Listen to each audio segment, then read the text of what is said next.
Beneran butuh apa enggak sih healing? Atau itu sebagai pelarian atas segala kemanjaan kamu atas apa yang terjadi? Sekaligus sebagai pelarian atas kerapuhan kamu yang enggak mampu menghadapi sesuatu yang sebenarnya jadi tanggung jawab kamu. Sebagian orang merasa bangga jika disebut rapuh, bangga disebut manja. Tapi, itulah indikasi awal atas mental miskin yang bersemayam di dalam diri kamu.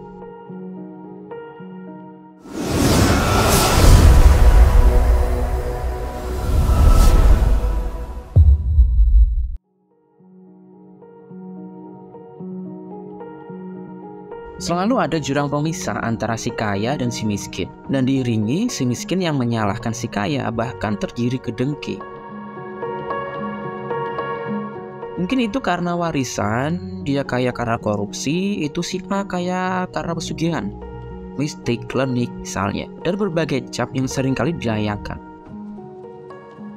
Oke, untuk urusan si kaya kita bahas di episode lain ya. Oke. Data dari Badan Pusat Statistik mengatakan bahwa di Indonesia pada tahun 2022 memiliki setidaknya 9,54% penduduk miskin. Ini sama artinya ada 1 orang miskin dari 10 penduduk Indonesia. Jumlah ini setara dengan 26,16 juta orang. Tentu ini bukan jumlah yang main-main, bahkan bisa dibilang ini jumlah yang besar. Dan yang lebih menakutkan, tingkat kemiskinan di Indonesia akan meningkat seiring dengan kerentanan ekonomi yang terjadi.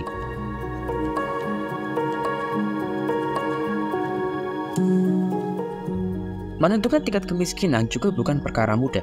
Ada banyak sekali parameter yang digunakan.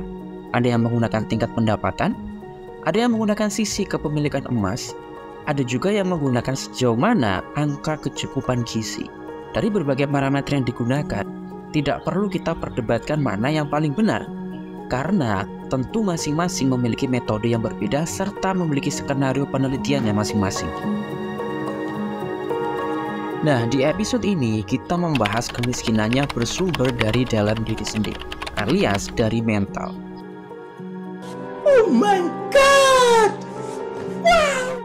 Karena sekaya apapun seseorang, kalau emang mentalnya miskin, dia akan terus-menerus merasa kekurangan. Karena merasa kekurangan itulah, maka gak ayal kalau banyak ngelakuin berbagai macam cara, termasuk cara-cara yang sebenarnya tidak pantas. Nah, inilah yang kita harus hindari, mumpung kita masih muda dan mumpung kita masih punya banyak kesempatan.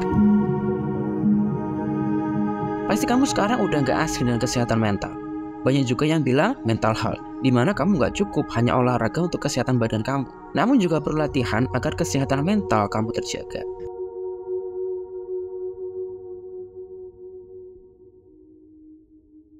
Salah satu kesehatan mental yang perlu kamu ketahui adalah menjauh dari mental-mental miskin sesuai topik kita kali ini. Kenapa manja disebut sebagai salah satu pembentuk kemiskinan? Nah, pakai logika. Di mana kecenderungan manja menjadi penghambat kamu dalam berkembang, mencegah kamu melakukan sesuatu yang membangun bahkan mengurung kamu dalam kegelisahan yang tanpa ujung. Manja bukan sekedar mager atau nggak mau ngelakuin apapun, tapi manja di sini adalah sikap di mana kamu sangat menggantungkan diri pada orang lain, baik secara fisik maupun mental.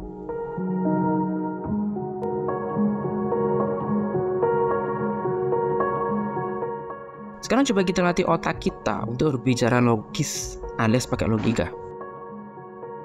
Dari satu kata, manja, lalu menggantungin segala hal pada orang lain dan tidak berdaya pada diri sendiri, terlalu ngarepin bantuan atau campur tangan orang lain. Nah, gampangnya kayak gitu. Mungkin pernah ada teman kamu atau bahkan kamu sendiri lagi nggak bisa ngerjain tugas kuliah. Entah karena memang tugasnya sulit atau hanya sekedar ingin bersantai saja. Dan berpikir kenapa harus dikerjain sendiri sementara bisa minta tolong ke teman untuk kerjain. Nah, inilah salah satu contoh kecil di mana orang tersebut lebih mengandalkan pihak lain daripada melatih dirinya sendiri.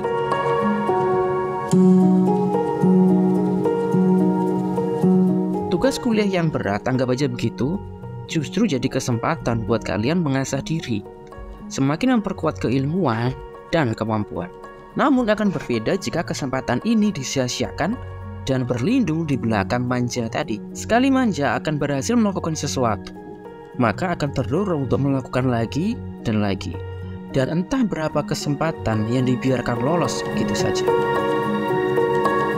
Apabila faktor manja ini tadi semakin menginfeksi, kamu akan merasakan betapa seluruh keinginanmu harus terpenuhi dengan tenaga pihak lain tentunya. Dan ingat loh ya, ini pemenuhan keinginan, hanya keinginan, bukan kebutuhan. Bahaya banget kalau keinginan terus-menerus dipenuhi.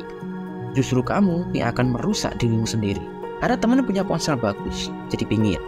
Ada teman makan es krim, jadi pingin. Ada teman punya mobil keren, jadi pingin. Dan kepingin yang membabi buta pun juga akan menimbulkan aksi yang membabi buta. Terlebih jika faktor manja sudah meracuni. Nah, yang terjadi selanjutnya adalah rasa yang begitu kuat untuk memenuhi keinginan tersebut. Kayaknya semua hal yang diinginkan itu harus terpenuhi saat itu juga, detik itu juga. Ngerinya, orang-orang yang sudah berada pada fase ini akan melakukan berbagai hal yang membahayakan dirinya sendiri. Sebagai contoh, ingin punya ponsel canggih seperti punya teman.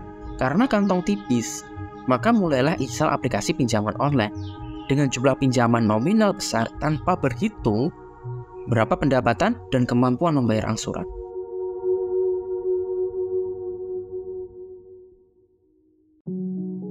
Masuk lubang nurutin keinginan dan semakin dalam masuk dalam jurang terjerat pinjaman online. Jadi terperosok dalam nestapa kan? Yang berangkat dari mental manja. Pertanyaannya, itu semua buat apa? Apakah kalau sudah punya ponsel yang mahal, kehidupanmu akan lebih baik? Belum tentu juga kan?